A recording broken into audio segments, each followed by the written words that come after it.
There comes a time in every person's life where silence is no longer a luxury but a necessity. The world, in its ever-accelerating pace, screams for your attention from every angle. Notifications call your name, opinions fill your screen, expectations press down upon your chest. The external noise is not just sound. It is a weight, a pull, a distraction that causes you to forget who you truly are beneath the noise. And yet, amidst this chaos, there is a voice that does not yell. It whispers. It does not force. It invites. That voice is the divine. And when it says, "Do not go outside on June 30, it does not speak in fear. It speaks in wisdom. Because there are days when the external world vibrates with disharmony. There are alignments that occur not only in the cosmos, but in the energy of humanity.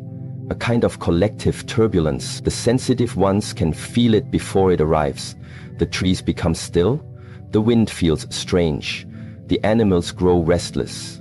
And inside the soul, a gentle pressure builds, nudging you not outward, but inward. You see, silence is not about the absence of sound. It is about the presence of self. Silence is not an empty room. It is a full experience. And most people, they run from it. They cannot sit still for even a few minutes without reaching for a distraction. Because in silence, all that is unresolved within you begins to speak. The wounds you buried, the thoughts you ignored, the emotions you numbed, in silence they rise. And that is why people fear it. But the monks, the masters, the truly awakened, they seek it. Because they know that true transformation does not come in noise. It comes in stillness. Not in movement, but in meditation. Not in reaction, but in reflection. When God says, "Don't go outside," it is not to imprison you. It is to free you from what you cannot yet see. The real danger is not always a physical threat. It is energetic. It is spiritual. It is the loss of your center in a chaotic world. On June 30, something may stir in the atmosphere that is invisible to the eye but felt by the soul. A wave of collective fear, a burst of aggressive energy, a test of your alignment. The temptation will be to step outside, to act, to respond, to chase, to engage. But that is exactly why silence is the shield. When you are still, you do not add to the noise.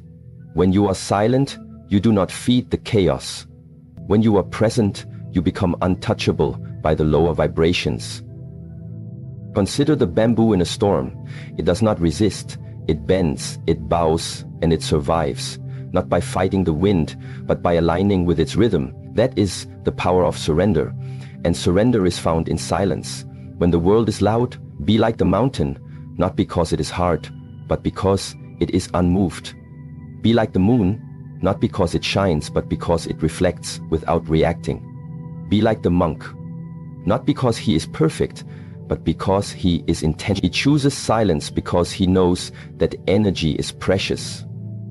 Every thought, every word, every action, it either brings you closer to clarity or further into confusion. And on certain days like June 30, the price of misalignment is high. You must begin to see silence as your sacred weapon, not as a retreat, but as a return to center, to breath, to the observer within. In the Shaolin tradition, silence is not passive. It is active stillness. A warrior sitting in meditation is not doing nothing. He is preparing. He is refining his focus, sharpening his awareness, calming his breath, so that when the time comes to act, he does so not from impulse, but from inner command. That is what the world lacks today, inner command. Most people are slaves to the noise around them. Their thoughts are not theirs. Their reactions are conditioned. Their goals are borrowed. Their stress is inherited. And all of this happens because they do not know how to be still. You must reclaim your power by reclaiming your attention.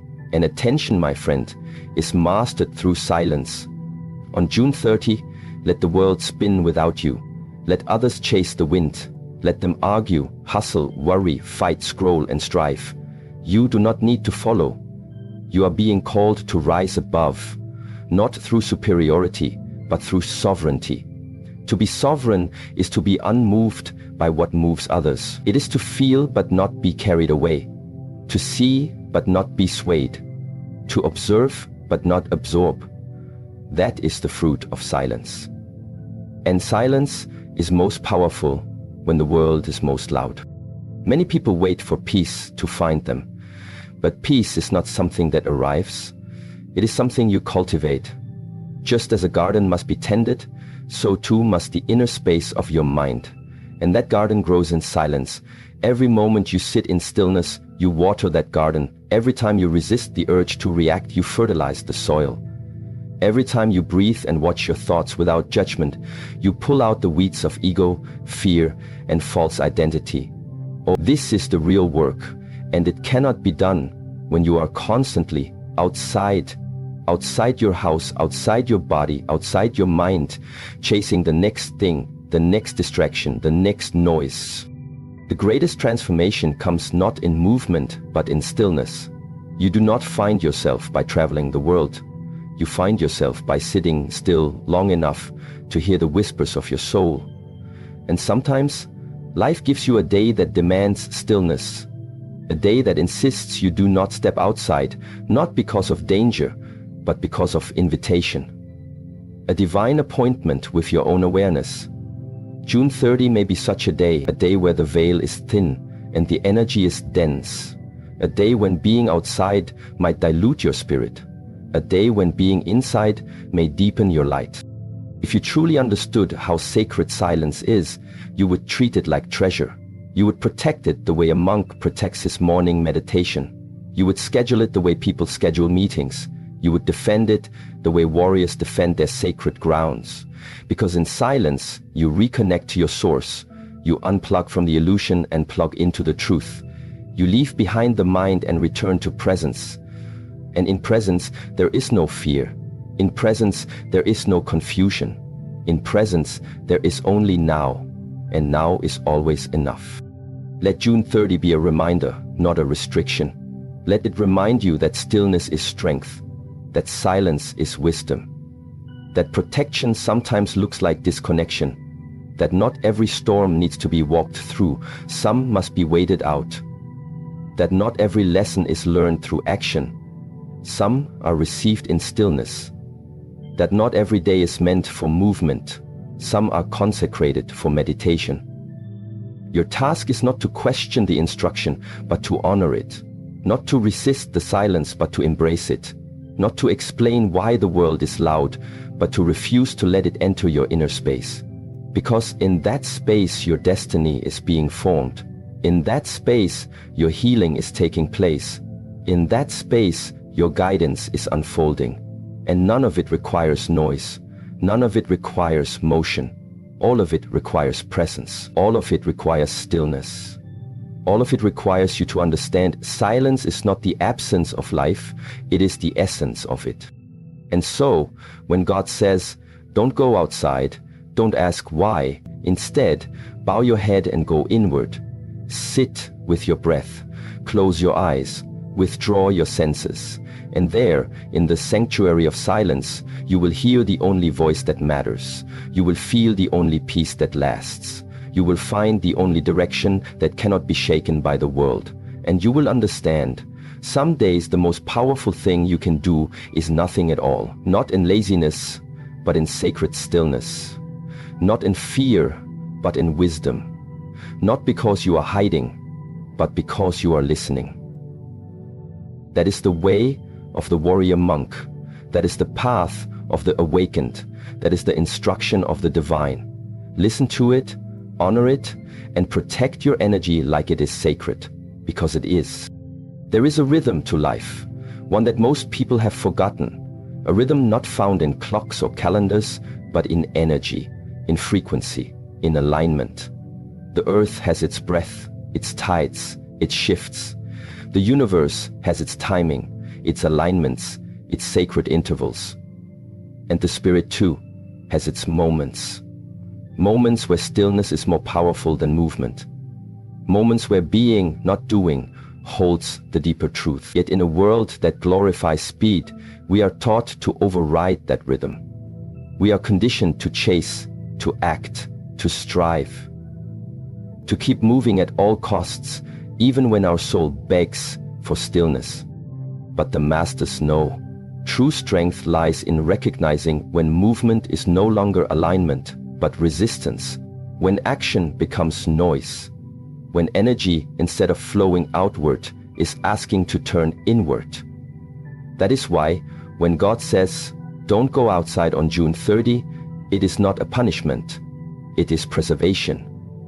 It is preservation. It is the divine recognizing something that your conscious mind may not yet see. The energy of the day is not calling for action, it is calling for awareness. The energy of a day is invisible, but it is not silent. It speaks through feeling. You wake up and something feels off. You look outside and the air carries a weight.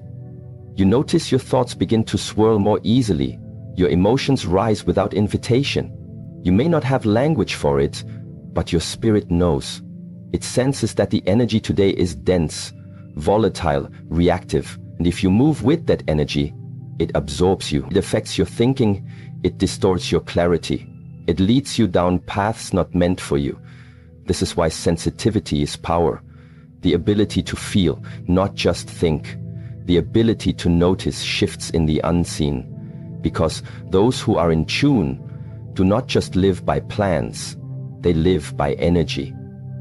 They do not just follow calendars, they follow spirit. Most people ask, what should I do today? The wise ask, what is the energy today calling for? And sometimes the answer is simple, do not go outside, not because the world is dangerous, but because the alignment is internal. Because the sacred temple today is not a destination out there, but a sanctuary within.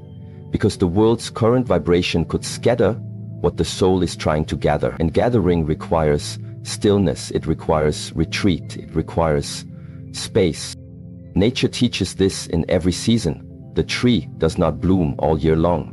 It drops its leaves, not in defeat but in wisdom. The bear does not hunt all year long. It hibernates, not in laziness, but in preservation. The earth itself pauses. The moon goes dark. The ocean recedes. Why then do we think we must be in constant movement? Why do we fear rest, silence, retreat? Why do we resist the call to stop?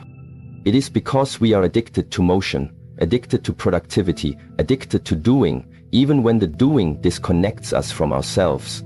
We have been taught that stopping is failure, that stillness is laziness, that inaction means defeat. But this is a misunderstanding of power. True power does not always rush. Sometimes it waits. True power does not always push.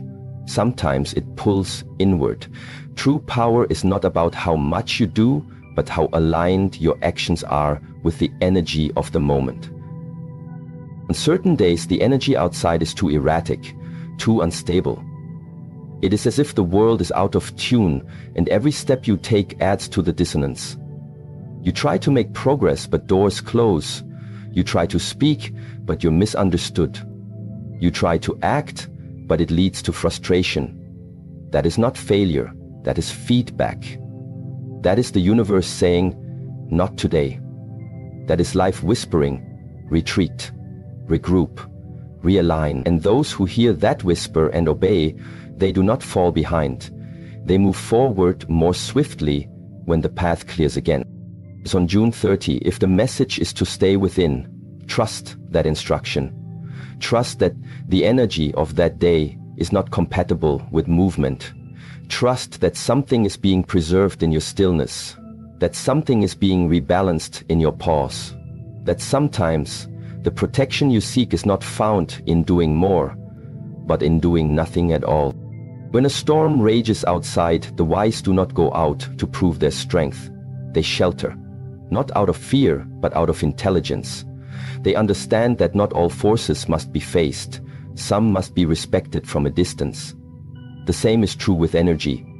When the energetic atmosphere is unstable, It is not a time for confrontation. It is a time for conservation. To protect your thoughts, to guard your emotion, to observe but not absorb. You must begin to treat your energy like it is sacred. Because it is. Every action you take is an exchange of that energy. Every conversation, every interaction, every task. And on days like June 30, that energy must be preserved, not spent, not scattered, not compromised. Because what you may not realize is that stillness on such a day is not just about surviving the moment. It is about preparing for what comes next. It is about protecting the clarity that will guide your next step. It is about grounding yourself in a time when others are becoming lost in the chaos of outer motion. If you spend your energy recklessly on a day that is not meant for movement, you will arrive at the next opportunity depleted. You will be too distracted to notice the signs, too drained to seize the moment, too confused to recognize what you asked for standing right in front of you. That is why timing matters. This is not philosophy, this is practice. This is a discipline that must be trained like the body. To feel the shift of a day, to listen before you leap, to pause before you push, to ask, is my action in harmony with the vibration of this moment? If the answer is no, then do not act. If the answer is unclear, then wait. Stillness is not indecision, it is precision. It is patience. It is power that does not waste itself. Do you see now why the divine may say, do not go outside on this day? Because the energy of that day is not aligned with your purpose. Because the frequency outside your home is in conflict with the frequency within your soul. Because that day is not about expanding outward, but about gathering inward. And gathering inward is a sacred task. It is how you fortify your mind, how you cleanse your field, how you remember your truth. The greatest spiritual masters were not great because of how much they did, but because of how attuned they were to right timing. They moved only when the path was clear. They spoke only when the silence had served its purpose. They acted only when their energy was whole. And that wholeness came from retreat, from solitude, from knowing when not to go out. Movement is not bad, but movement without alignment is wasteful. And on certain days that waste becomes damage. The energy of June 30 may be a current that flows against your natural flow. And fighting that current will not lead to progress. It will lead to fatigue, to confusion, to disconnection. But if you honor the message, if you stay inside, not just physically but spiritually, you will preserve your alignment, you will sharpen your awareness, you will see what others miss. They will be outside, caught in the noise, seeking answers from the world. You will be inside, listening to the whisper within. And that whisper will guide you to clarity. It will show you that sometimes the most powerful thing you can do is pause. Not because the world is winning, but because you are wise enough to wait. Because you understand that the journey is not only about steps taken, but steps not taken. That every pause is preparation, that every still moment is sacred. So when the divine says, don't go outside, hear it not as limitation, but as liberation. You are being freed from the illusion that you must always do, always act, always chase. You are being reminded that you are not a machine, you are a soul. And the soul, like the moon, has phases. Sometimes you shine, sometimes you reflect. Sometimes you go dark to recharge your light. June 30 may be a dark moon day for the soul. A day not for action, but for anchoring. Not for chasing, but for cherishing. Not for expanding, but for deepening. Honor that day by staying within, and you will find in that sacred pause more wisdom than 1,000 days of hurried motion. You will hear the voice that only speaks in stillness. You will receive the insight that only arrives in silence. You will align with the truth that cannot be found in the world, but only in the waiting. In the journey of life, obedience is often misunderstood. In a world that idolizes rebellion and the pursuit of individual will, the word obedience has come to feel heavy, like submission, like defeat. like the abandonment of personal power. But this is not true obedience. True obedience does not come from fear. It is not a posture of weakness. It is not blind. It is not mindless. True obedience is conscious. It is sacred. It is alignment with a higher intelligence. It is when the ego bows not to another man, but to the inner voice that comes from Source. And in this way, obedience is not weakness. It is the greatest strength. It is not slavery. It is spiritual maturity. When God says, "Do not go outside on June 30, it is not a command to be debated. It is an invitation to listen. It is a quiet instruction, not enforced through punishment, but spoken through vibration. Those who live only through logic will ask, why? But those who live through presence will say, I feel it. And feeling is a form of knowing deeper than thought. When your body says, something isn't right today, that is intelligence. When your breath shortens as you approach a decision, that is feedback. When your spirit urges you to pause, to stay, to not move, it is not weakness to obey. It is wisdom. Because obedience to that voice preserves your energy, your path, your purpose. The world teaches you to chase success, to push, to question every rule, to disregard every limit, to doubt anything you cannot prove with the five senses. But the sacred path, the warrior path, the awakened path, teaches you something else.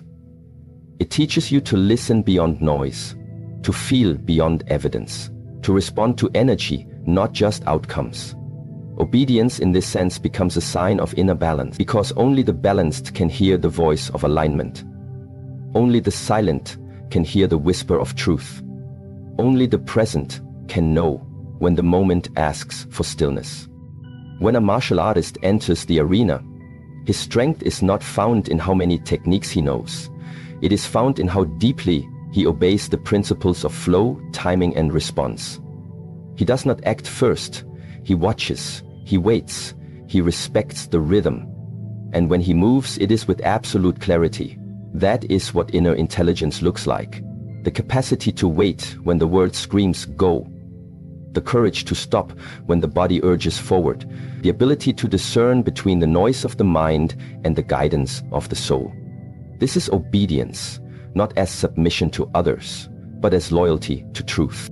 On June 30, there may be something unseen, a shift, a test, a disturbance, and those who rush into it out of arrogance, out of disbelief, out of impatience, they may find themselves lost, not because they are bad, but because they ignored the call to stop. They mistook stillness for weakness. They mistook obedience for fear. But the ones who listened, the ones who stayed inside not out of anxiety, but out of alignment, they will be protected because they are not governed by the outer world. They are guided by inner command. Ask yourself, how often do you override your own knowing? How often do you silence the quiet warning inside of you? How often have you looked back and said, I knew I shouldn't have done that? That knowing, that subtle hesitation, is inner intelligence. And every time you ignore it, you train yourself to live from the mind instead of the soul. You begin to follow patterns, not presence. And presence is where power lives. Obedience is not following what the world tells you. It is following what the moment demands from your soul. It is when your highest self speaks and you answer without needing proof. Obedience is the discipline to say no to your lower impulses, to delay gratification, to wait for divine timing, to bow your head not to man, but to mission, to hold your action until the energy aligns. That is strength. That is maturity. That is real freedom. The student who does not yet understand the teachings questions everything the master says. He wants reasons, he wants guarantees, he wants to know what happens if I disobey. But the student who has learned to trust, he does not need the whole map. He only needs the next step. If the step is stillness, he stays. If the step is silence, he listens. If the step is obedience, he bows, not from fear, but from honor. In the Shaolin temple, obedience is one of the first lessons. not because the masters want to control, but because they know the mind must first learn to surrender before it can evolve. You cannot guide a student who always argues. You cannot protect someone who won't listen. You cannot elevate a soul who insists on moving when the path says stop. Obedience opens the door to wisdom. It prepares the vessel for refinement. This that sharpens the listening, and through that listening, the student transforms. You must begin to view obedience not as giving up your will, but as aligning it with the divine. Your will is strong, but not always accurate. Your desires are loud, but not always wise. Your emotions are real, but not always stable.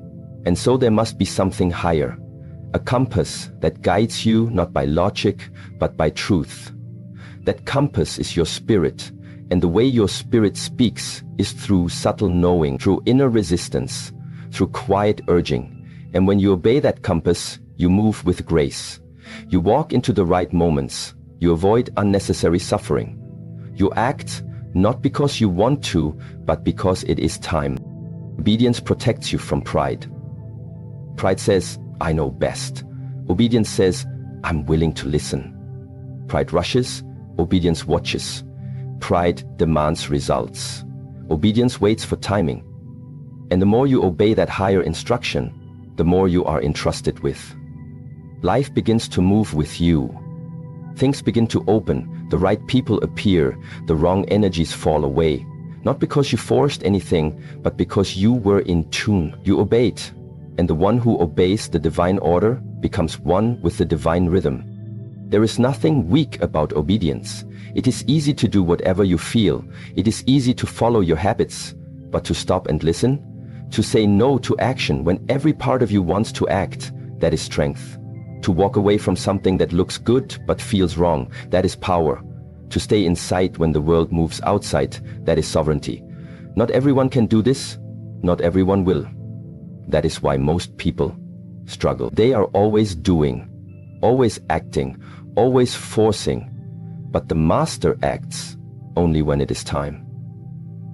And that time